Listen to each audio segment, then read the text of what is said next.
Hey, welcome back, everybody. It's time for one of our favorite shows, This Week with Wendy. The only show that shows you the real SoCal state of mind.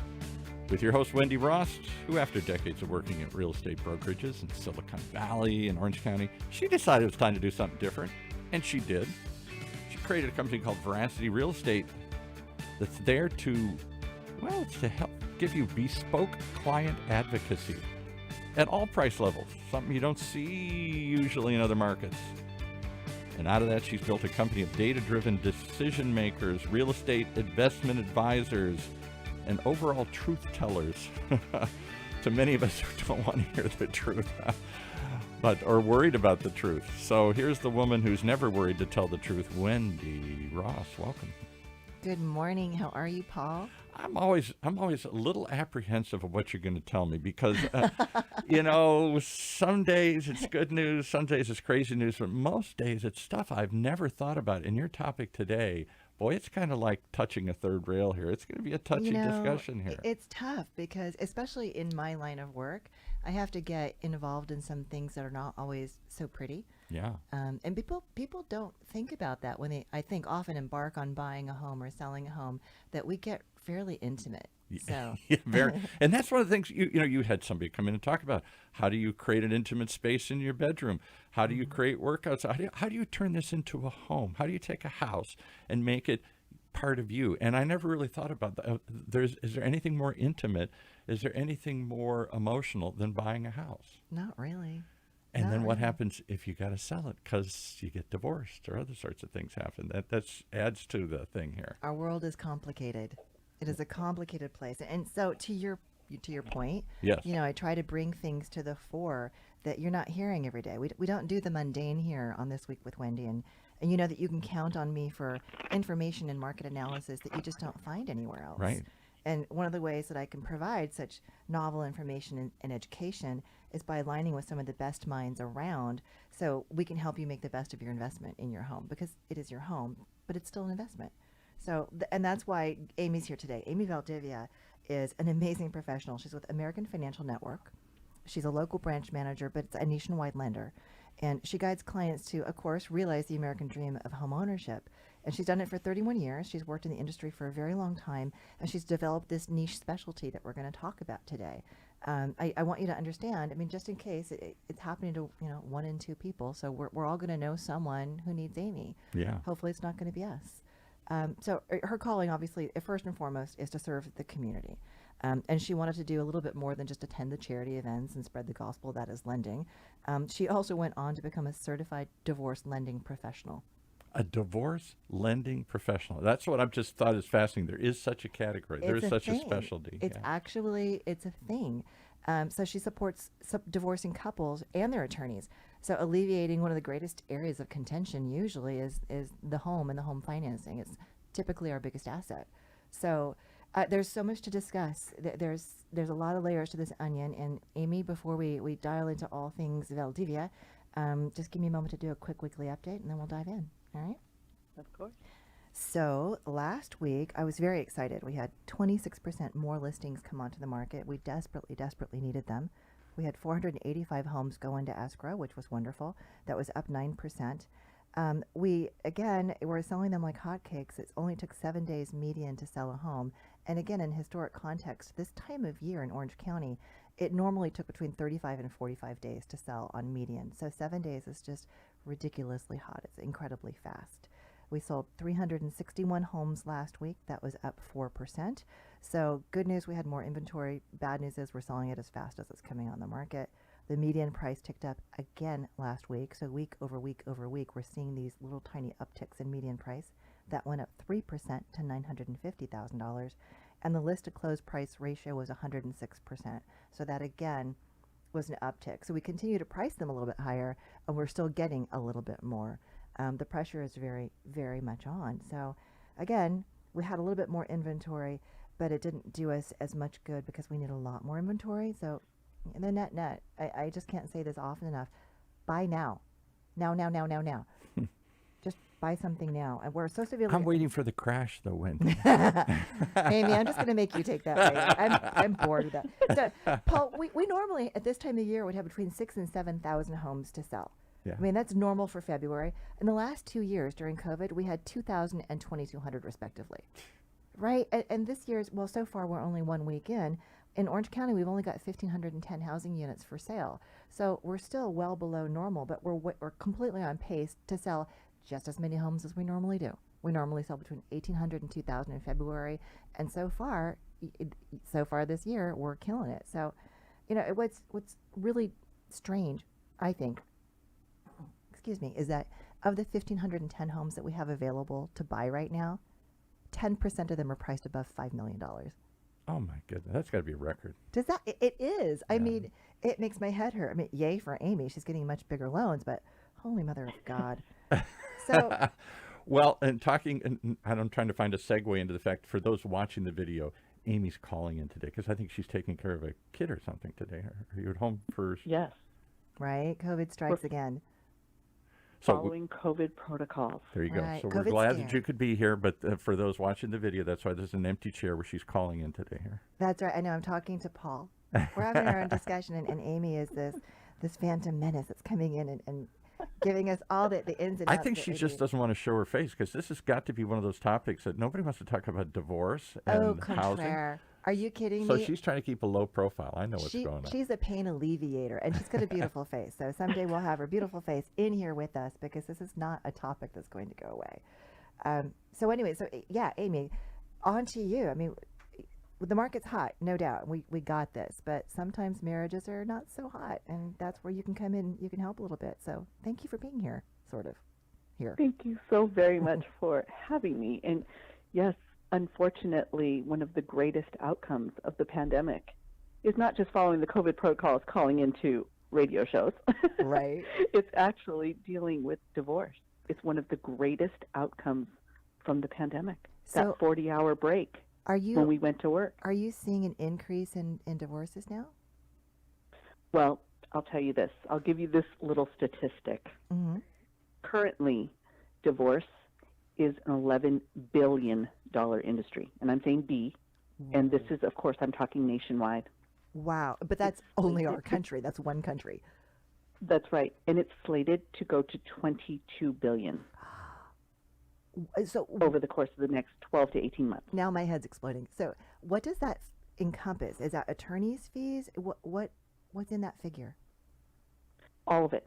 Attorney fees, court fees. Court fees are the biggest. Wow. Because you're going back and forth to court, right? Because I'm not going to let her have this, or he's not going to get this, or she's not going to get that, et cetera, et cetera. And what are the number 1 and 2 things that they fight about in a divorce? The house and Who the gets kids, the kids, right? and who gets the house, right? Wow. What if there's a way to actually alleviate a trip to or more to court when it comes to one of the largest items that we're arguing about, the home? Yeah. What if we can help aid the attorneys and the divorcing clients as they're writing up those marital settlement agreements by just tweaking some verbiage or helping maybe one of the spouses stay in the home? And I cannot tell you, before you get into the nuance of this, how excited I was when you first explained this to me, because I've seen many deals blow up in escrow, and they lose money in escrow because they incurred fees and costs, and they reached an impasse. So, yeah, lay it on us. Like, what are these special things you can do?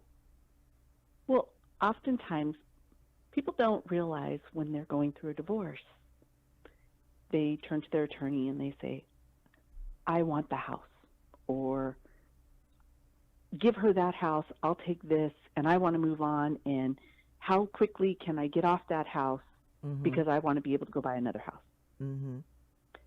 There's that intersection. There's that moment where instead of writing it up and putting it out there to the universe for it to stay, because you can't retract that statement, Right. how about just pausing and saying, let's pre-qualify ourselves? Let's because pump the many brakes. times, Yeah. right, that individual that's staying in the home maybe has been a stay-at-home mom. Mm-hmm. Do you think now that she's got to go back out into the workforce Right. and juggle the kids' schedule, keep them in Boy Scouts, run to the soccer field, et cetera, et cetera, et cetera, and get the part-time job? Do you Right. think in 2 years she's going to be able to qualify for this $700,000 home that she's been living in for the last few years? Well, of course not. Of course not. Right. Just giving her the home and saying, fine, let her have it, it doesn't solve any of the other issues that come with it. That's exactly right. So many times what we find is when the exiting spouse will say something like, how about we just give her a lump chunk out of my 401k Right. and Right. One tell her and to done. figure it out. Mm-hmm. One and done. Right. Well, the spouse that's staying in the home might say, oh, thank God, now I can actually pay off the house. But that doesn't change the fact that maybe there's a source of income that's needed. How are you going to live? How are you going to put food on the table? Right. How about we work together to restructure that big chunk that's coming out of the 401k into an income stream for the next 4 years? Well, and then that And income then- stream can be used to qualify for financing, right? Yes, that's exactly right. And then at the end of 4 years, if you want to give her more money or him more money, then you finish buying them out. But at least you create an income stream for sake of qualifying. That is Then there's something. little things like Yeah, no one thinks of this. when the attorney says, go ahead, I'm sorry. No, I'm sorry. You go ahead. But that's right. No was one gonna thinks say- about the income stream. People don't think about that. Then when the attorney says, okay, she is to get a cash out refinance to buy him out. Mm. As soon as he calls it a cash out refinance, that changes the loan to value, meaning the amount that she can borrow to buy him out. Oh, right. When he calls it an equity buyout, now we can maximize the amount of money that we can tap into, the maximized amount of equity that we can tap into, and now he gets the majority or his fair share. That's incredible. I worked in finance and didn't know that. So what is the difference between the two in terms of the maximum you can get? Well, for example, a cash out refinance, you're looking at, depending on which type of loan structure, you're looking at anywhere from 75 to 80% loan to value. That Okay. means you must maintain 20 to 25% of equity in the home. Got Well, it. that's money that he may think that he's entitled to, right? Right. But because in the divorce it says cash out refinance, Mm-hmm. now that's where I'm locked in. I'm not allowed to exceed that. As soon as he says, the attorney or she says, let's do an equity buyout, now I can max out to 95, sometimes even 97%. You're kidding. So a And 20% doesn't that change things? increase. Because Yeah. it's not considered a cash out refinance anymore. It's considered a rate and term. All right. And just to be a little snarky, I hang out with a whole bunch of attorneys, as I know you do too. How many of them do you think actually know this? You know, Just between us I'm girls. going to say that I'm so grateful that I'm able to share this information. You're being That's how I'm way gonna too get out of that PC. You can read between You the know, lines. it's truly about just making those little tweaks. One of the things that surprised me when I first dove into this was, number one, there are less than 1,000 CDLPs, Certified Divorce Lending Professionals, Wow. nationwide. That's phenomenal. And, you know, we lock arm in arm with the attorney. Well, certainly. However, what about the insurance agent? Because What? think about this.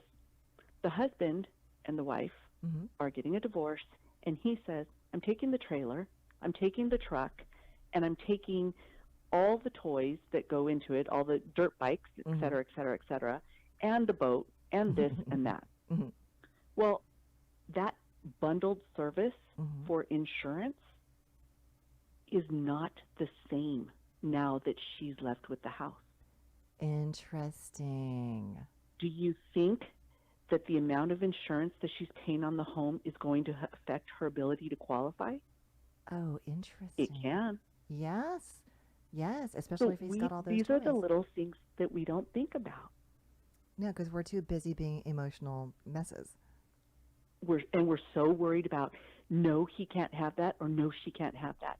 do you think that maybe the negotiation changes just a little bit when we pause and say, let's give her $6,000 a month out of that big chunk from the 401k? Let's create an income stream for the next 4 years. Mm-hmm. And how smart. Now she gets to stay in the house. Right. And there's not going to be the continued drama. It's been pre-established. That's right. She's got stability. Right. She's got income. And I think often people don't understand that court-ordered income is income. You know, a court-ordered award is income. That's not questioned. Exactly. And because we've structured it so early in the divorce as opposed to after the divorce, now by the time the divorce is final, because we know divorces don't happen in two days flat. Don't I know? Now time has elapsed, and we've now met the guideline. To exactly your point, we've met the guideline. We've created an income stream.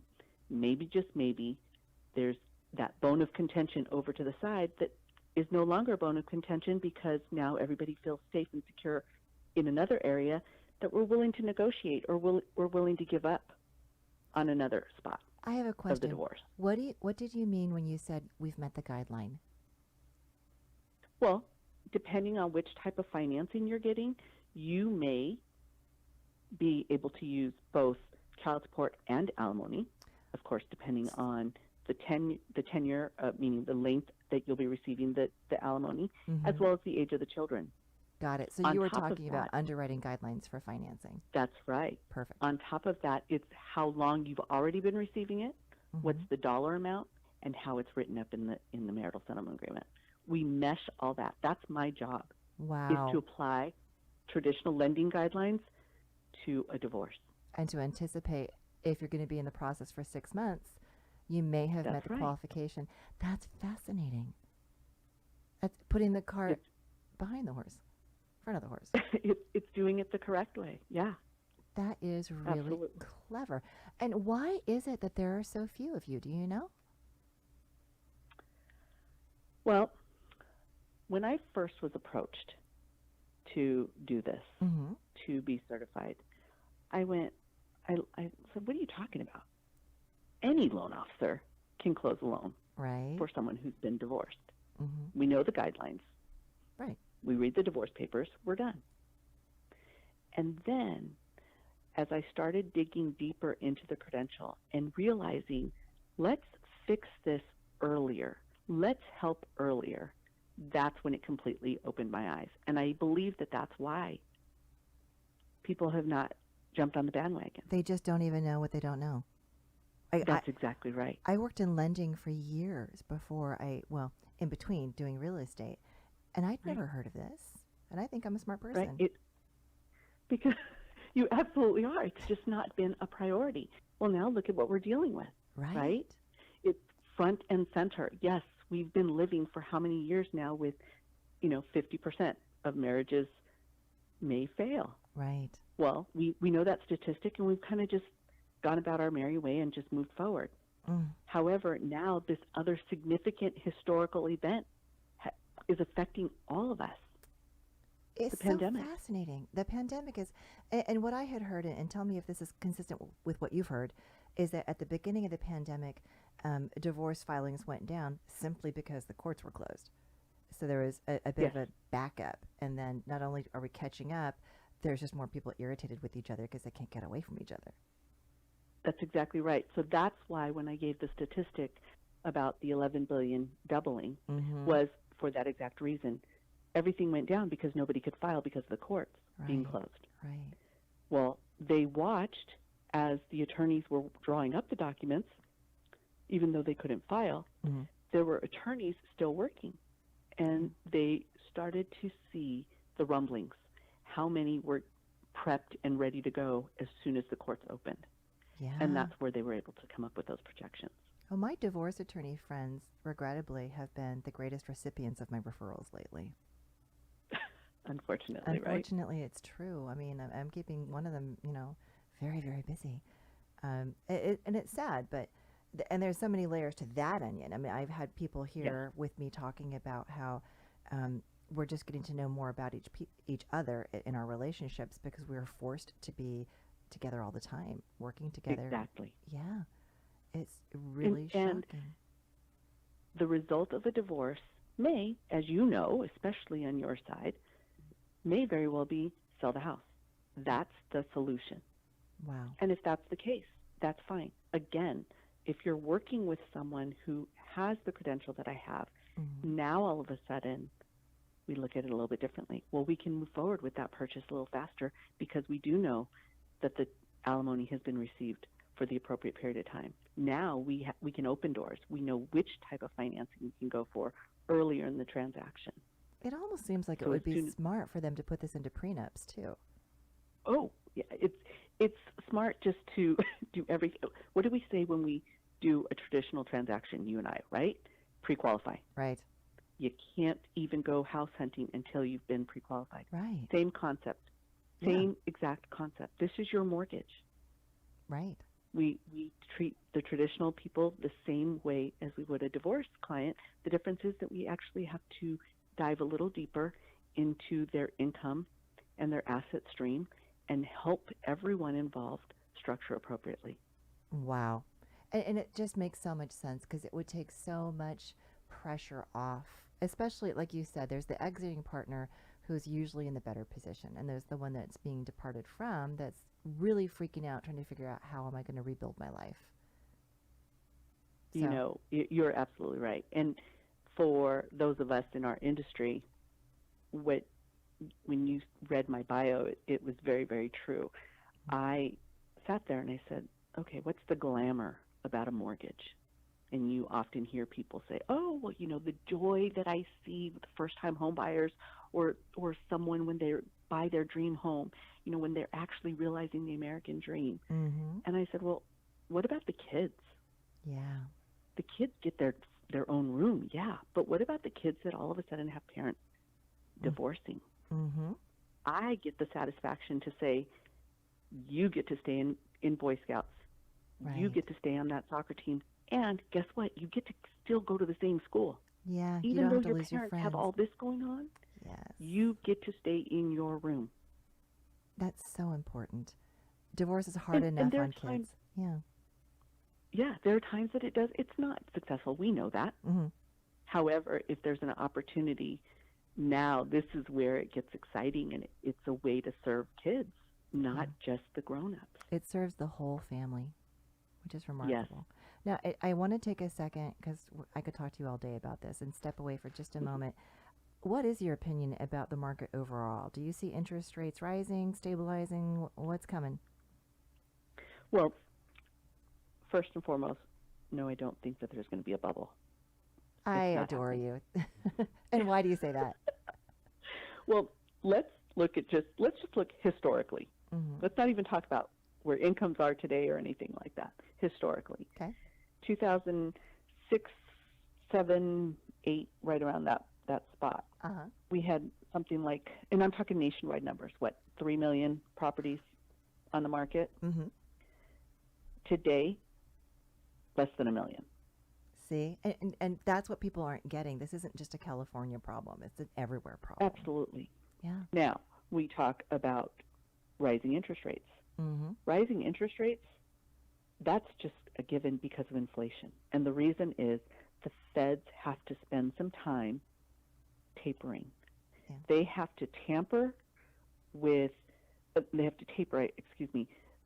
what they've been doing. They've been infusing so much money into our economy. Mm-hmm. They need to actually slow their roll a bit. Yes. They've been buying mortgage-backed securities for such a long time. They need to stop. Yeah. They need to get control of inflation. And how do you do that? You bump up the interest rates. Right. Right. That's truly what happens. And we've been living in this 0 to 1% Fed funds rate for longer than I thought was possible. Right. Well, and remember, here's the biggest takeaway that when I'm speaking and I remind people, the Fed fund rate Mm-hmm. is not equivalent to mortgage rates. Right. There are market conditions that affect mortgage rates. Yes, the Fed fund rate and how they are handling it affects mortgage interest rates, but it's not equivalent to. Right. Right. There's a relationship. Yeah. And yes, with home prices going up, yes, we've seen fantastic appreciation. Mm-hmm. However, we still anticipate appreciation to occur. We may not see it. My son, for example, Mm-hmm. Arizona, 32% appreciation. Over what span on of a time? Small, over the course of the last 2 years. Oh my word, that's insane. In a small condo Yeah, in the city. yeah, and we've never seen. I mean, historically, we would see between 5 to 7% annually. This is crazy. Exactly. So if you're looking at what numbers should level off at, Mm-hmm. yes, we still anticipate appreciation to occur. We Yeah. just simply believe that it's going to go back to a normal A normal rate. I hope so, Amy. From your lips to God's ears, because this is crazy town. This is unsustainable. All right. Well, I need to segue a little bit here. We're going to get into some more personal questions, but for a moment, please, Paul, would you share a few words about our sponsor? I'd love to. I'd love to. Well, as you prove week in and week out, you surround yourself with some great strategic partners, and one of them's our sponsor, Ford and DiUlio. Got me so excited I can't speak here. Ford and DiUlio is an Orange County-based boutique litigation firm with experienced attorneys from big law firms. The partners who founded the group, they did so in the concept of aligned interest, where their success is directly related to the value and results they achieve for you. Who knew? Where they rewarded for being efficient and effective, not just dragging things out, and where they engage in the relentless pursuit of their clients' goals, whether in litigation, mediation, or at trial. If that's what you're missing, or you'd like to add to your list of strategic partners, please check them out, FordDiulio.com, just like it sounds, FORDDIULIO, FordDiulio.com. Wendy, how many hours have we got to ask questions today here? It's your show. It's your station, darling. It's my station. We can do it whatever. All right, I'll make it simple here. How many couples, because they're angry, they're hurt, they're emotional, end up blowing the whole nest egg, the house, the fortune, the everything? Everybody wants to do what's best for the kids. They want to get away from each other and start a new life. And so they go into it with the best of intentions often. We'll come up with some rational solution here like you're talking about. How many of them just burn the house to the ground? Amy? What do you think, Amy? Too many. Yeah. That's what I've seen. I've seen where they go into it with the best of intentions, and pretty soon everybody's a loser. Everything they had gets consumed by lawyers and fees and things, and nobody walks out a winner. Nobody ends up with the house. Nobody ends up with anything. Wouldn't it be nice to actually sit and pause? Yeah, I think and that's the look key. At solutions. That's the key. Yeah, way to keep it upbeat there, Paul. Thanks. Yeah, right. No, I'm just saying, I think that what I heard her say is take a pause. And I think that's what I wish I could tell other couples. I've seen friends and family and stuff. I haven't been divorced. My wife was divorced. And many times she said, I wish I had just paused and thought about it. Because I don't know many people, on another negative note, that I say to them, how did that divorce go? And they went, great. Oh, great. It worked out fine. Everything's perfect. We're good. No, most of them are like they feel cheated, they feel lost, and they don't walk away and feel like they got a good deal. And it's because they're not doing, they're emotional. Yeah. See? Imagine if we did everything like that, if we started businesses like that, if we ended businesses Novel like that. concept. Yeah. Right? Well, now you have Amy, Paul. You can refer Amy to your friends. I think it's powerful because I think what I heard her say is there are some ways to think about this, but let's start by just taking a pause for a moment. And letting the heat die down, and let's do what's right for everybody, including the kids here. Yeah, breathe. Breathe, yeah. Let's be rational. Do you look at your checkbook? Do you go online to your bank account and just start spending away? No. You sit and you say, oh, I want to buy this, or I want to go here, I want to go there. Let me figure out how to budget for it. Yeah. How about, and I'll take this phrase from a divorce therapist that I recently met with, the business of divorce. How about sitting down and looking at the business of divorce? Yeah. This is your business plan, right? Right. That is so astute. And you don't want to, it's got to be a win-win situation as much as possible. I know one party is leaving, one party maybe didn't want to go, or maybe they both want to go. But it becomes all about punishment and revenge and other things that aren't rational. Or just what I heard you say is, I say this happened too. The guy says, "All right, I'm leaving. She can have the house. Kids get to stay where they are. Everybody's going to go good." And she can't support, or Right. she or he can't sustain it. Right. It's, Yeah. oh my goodness, I didn't know it cost all this to do this. And no matter how you can get child support and other things, but that doesn't mean you can hold on to the house, and they end up losing it anyway. Well, having $100,000 And in the bank doesn't help her as much as having income. Yes, that's why that was the exactly take. I never thought of that. Yeah. Never thought of that. So and then, real, and then that's another $25,000 at court, going back to court, right? Right? yeah. So smart. Why spend that money? Let's take care of it up front. All right. I think it's official. We have to have you on again. I think Amy. so, because I think there's so many areas you could break down some of those things Ooh, about. let's have her on with a divorce attorney. There you go. Ooh, yeah. And we can spot. And here's some real, kind of examples, stories of what you've seen people do it wrong, or maybe do it right. Either one. That's but it. I I'd just, be happy. I'd love it. yeah. We're rebooking you, darling. There it's you go. happening. You're on. All right. Well, I want to pivot because I want people to know you, and I want to get to know you better as a person. So I think I told you already, Amy. Every week I ask my guests my own version of the famous Vanity Fair Proust questionnaire, and so here we go. So first question: what city do you call home? Upland, California. How long have you lived there? 18 years. 18 years, yeah. Wow. So if you've been there that long, I assume you love it. And what is it that you love about it? In our business, we look at the surrounding area. Mm-hmm. I live in a neighborhood with tree-lined streets. Oh. I have a old downtown district, Mm-hmm. as well as we have all the regular amenities that any other city has. However, we don't have the congested traffic of maybe downtown LA, for example. I'm a We're the little suburbs jealous. Yeah. of LA, and we're right below the mountains. We're 45 minutes to LA, 45 minutes to Orange County. We're in a great location. That's awesome. Must be great for the family. Oh, perfect. Fantastic, good. great place. So cool. Okay, so if you have one, what would you say is your most treasured possession? Of course, I'm going to say my children. Good mom. Good mom. Because you know they're going to listen. What about me? You're not going to pick one? Or they're going to roll their eyes. Sure, Mom. All right, fine. So this may segue into the next question. With all that you've done, what is your greatest achievement to date? I will share this in two examples. Okay. My son, who is 22, just graduated from college last year, called me up and says, "Hey, Mom, the guys and I are planning this community outreach, and we're going to give some clothing and work with this other group to help out with the homeless."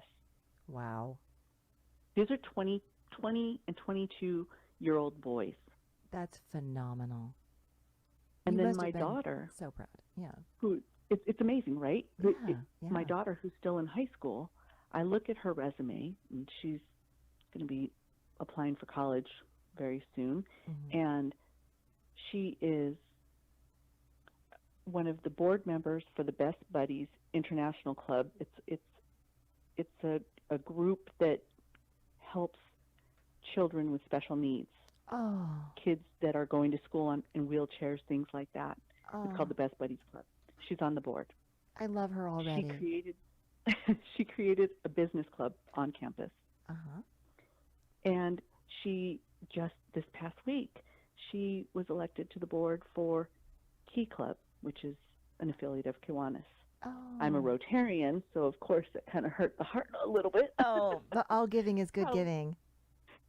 Right, but then I mean, how can you say that you've not had success when your kids come to you and say these things and get involved in these things? Indeed, you cannot have a greater measure. That's phenomenal. And hats off to you and to your kids. I'm so impressed. Well, thank you very, very much. My husband sits there and watches, and he just looks at us and goes, "Oh my gosh." He shakes his head. Do we ever have time? He might have had a little Ourselves? something to do with it too. I'm going to give him a little nod Just a there. little. Dad might have had a Yes, little yes. influence. Well, in light of all of this, I imagine you probably do have a personal motto. And if you do, what would your motto be? My mother taught me this. Oh, Put it in his hands. oh, Very simple. When it's yes. all said and done. It's not about us.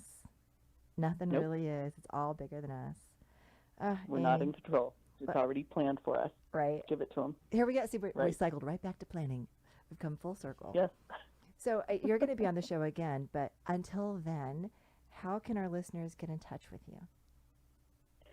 Instagram, Facebook, LinkedIn, Okay. all under Amy Valdivia. And then if they want to go to my mortgage website, it's www.asncorp.com. Cool. And for those who are going to look you up on social, which is probably the most of them, how do they spell your Mhm. name? The easy way, AMY. However, the last name gets you all the time. VALDIVIA.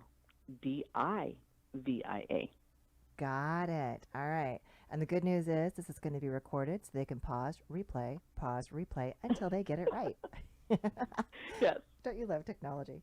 I am so delighted we made this work in spite of, all that the universe was throwing in our path. We are Yes. here and it was phenomenal, and I'm overjoyed to have had the conversation with you. Thank you. I am so grateful for this opportunity. Thank you so very, very much. And I knew as soon as we started talking about it before and then when you got me on the show, I knew it was going to be a great time. So thank you so very, very much. You're a doll. All right. Well, and it's funny because we've already heard about Ford and Giulio for a while now. They're my first and great sponsor. We're friends. I mean, I am good friends with the principals at Ford and Giulio because they're really good people. They give back to the community. They actually are my advisors, my legal advisors for my company. And I'm thrilled to say that next week, the founding partner, Brendan Ford, is going to join us. So we're going to talk about one of his specialties that came out of COVID, and that's mediation, because the courts were closed. So people had to find a way to forge through and start to resolve their disagreement. So looking forward to that so much. And until then, please, everyone follow me, Wendy Ross, and Veracity Real Estate Company on Instagram, LinkedIn, and subscribe to this show, This Week with Wendy, wherever you listen to your favorite podcasts. Thanks so much.